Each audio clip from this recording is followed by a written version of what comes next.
Monsieur le Président, Monsieur le Haut-Commissaire aux droits de l'homme, Excellences, Mesdames et Messieurs, permettez-moi tout d'abord de féliciter Son Excellence, Monsieur l'ambassadeur Václav Balek, représentant permanent de la République tchèque pour la présidence du Conseil des droits de l'homme, et de l'assurer de l'entier appui de la Roumanie. Je tiens à féliciter en même temps le Haut-Commissaire, Monsieur Volker Türk, pour sa nomination récente et pour le travail substantiel déjà engagé pour la promotion et la protection des droits de l'homme, particulièrement à ces temps extrêmement difficiles.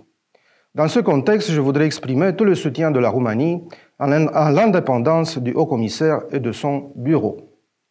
Mr. President, dear colleagues, this is the first session in which Romania takes part as a voting member of this Council after its previous mandate in 2014. We are grateful for your support and for your trust. Romania will remain true to its commitments, its long-standing tradition of strong engagement to multilateral diplomacy, international rule of law, the respect for international human rights law, and universal values. Romania's determination to bring a valuable contribution to peace and security, development and human rights is as stronger as ever. Human rights are universal, inalienable, indivisible, and interrelated, and there is no human dignity without human rights. Our position remains firm and principled. Human rights violations should be approached appropriately whenever and wherever they occur. And upholding a resilient international world order is critical at this very moment. Political and economic tensions are mounting, eroding democracies and impeding our aspirations for peace, stability and development. All states have the responsibility to take action, to respect, protect and fulfill human rights within and beyond their borders. The international legal order must be protected at all costs, and the implementation of the global human rights system must be strengthened. This is an urgent necessity and not an option.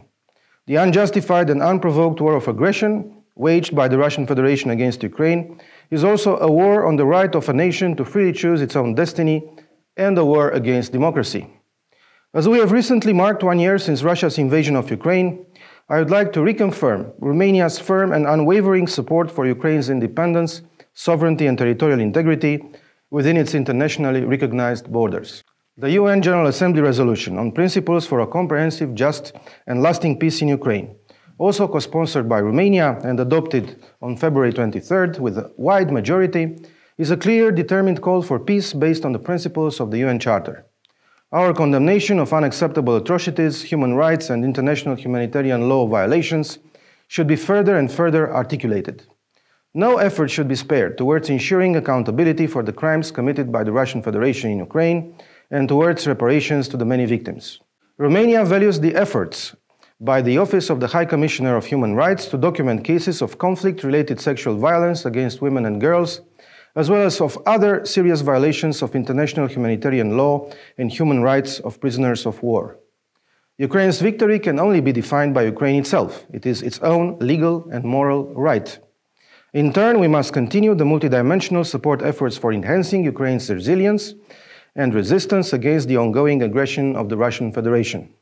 We need to engage in a consistent international dialogue and coordination on the post-conflict reconstruction of Ukraine based on a comprehensive and well-grounded plan.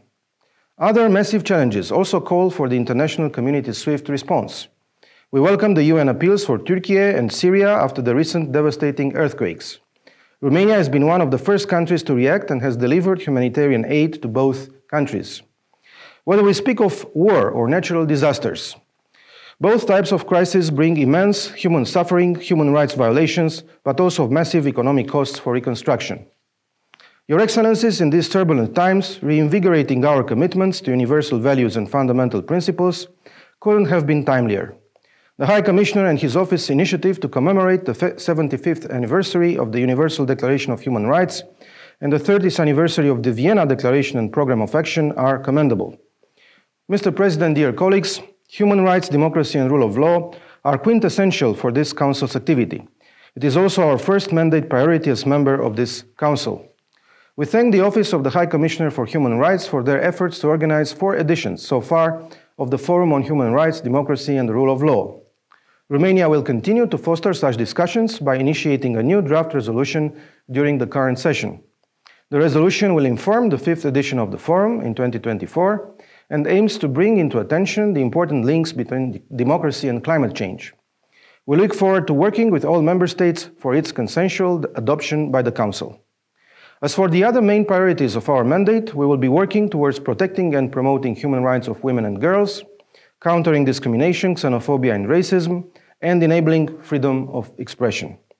Dear colleagues, I wish you and your delegations fruitful debates and deliberations. Thank you for your attention.